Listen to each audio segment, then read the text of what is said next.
আমি বিভিন্ন গ্রামের রহস্যময় ও ভৌতিক ঘটনা নিয়ে ভিডিও বানাই। আজ আমি যে ঘটনাটা বলবো সেটা আমাকে বলেছিলেন মাধবপুর গ্রামের একজন বৃদ্ধ মানুষ। তিনি শপথ করে বলেছিলেন ঘটনাটা নিজের চোখে না দেখলেও এর পরের সব ঘটনা তিনি খুব কাছ থেকে দেখেছেন।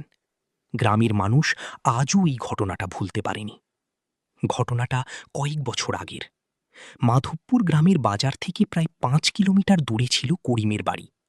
বাজার থেকে বাড়ি ফেরার একমাত্র রাস্তার পাশে ছিল পুরনো কবরস্থান, আর তার পাশেই দাঁড়িয়ে ছিল একটি বিশাল শুকনো বটগাছ। দিনের বেলাতেও গাছটার দিকে কেউ ভালোভাবে তাকাতে সাহস পেত না। গ্রামের বয়স্ক লোকেরা বলতো ওই গাছের নিচে রাতের বেলা অস্বাভাবিক কিছু দেখা যায়। করিম ছিল বাজারের একজন দোকানদার। প্রতিদিন রাত পর্যন্ত দোকান চালিয়ে তারপর বাড়ি ফিরত। এক রাতে বাজার বন্ধ করতে করতে অনেক দেরি হয়ে যায়। যাওয়ার আগে সে বাজার থেকে কাঁচা মাছ কিনে নেয়, কারণ তার ছোট ছেলে রিয়াদ কয়েকদিন ধরে মাছ খেতে চাইছিল। রাত তখন প্রায় 11টা। আকাশে মেঘ, চারপাশে কুয়াশা, আর পুরো রাস্তা ফাঁকা। করিম যখন কবরস্থানের রাস্তার কাছে পৌঁছায় তখন হঠাৎ তার মনে হয় কেউ যেন তার পেছনে হাঁটছে। সাইকেলের চাকায় কাঁকড় লাগার শব্দের সঙ্গে আর একটা পায়ের শব্দও মিলছিল। করিম একবার পিছনে তাকালো, কেউ নেই। সে আবার সাইকেল চালাতে শুরু করল।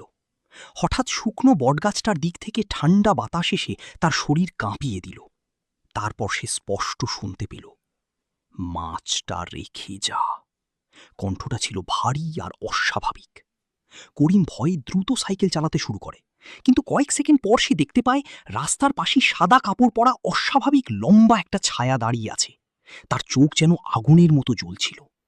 করিম সাইকেল ফেলে দৌড়ে বাড়ি চলে আসে। সেই রাতের পর থেকেই অদ্ভুত ঘটনা শুরু হয়।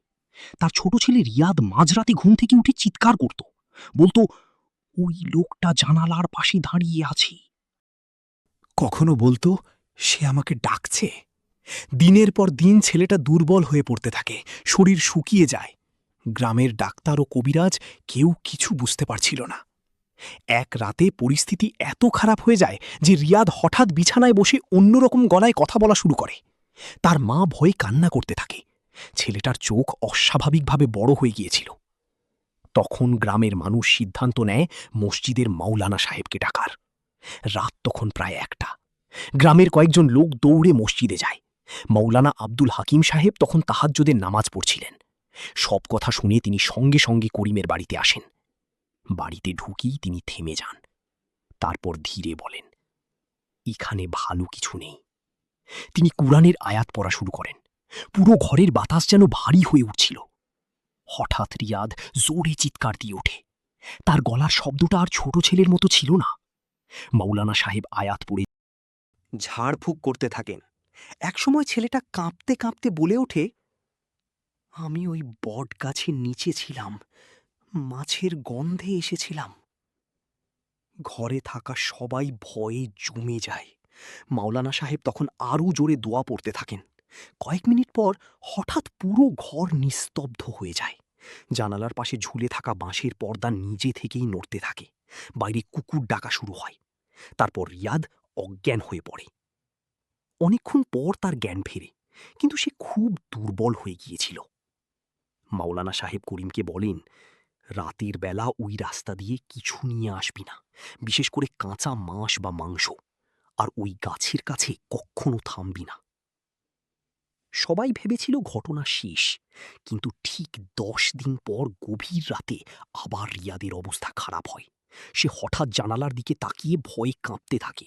পরিবারের লোকজন ডাকতে যাওয়ার আগেই ছেলেটা নিস্তব্ধ হয়ে যায়। সেই রাতেই রিয়াদ মারা যায়।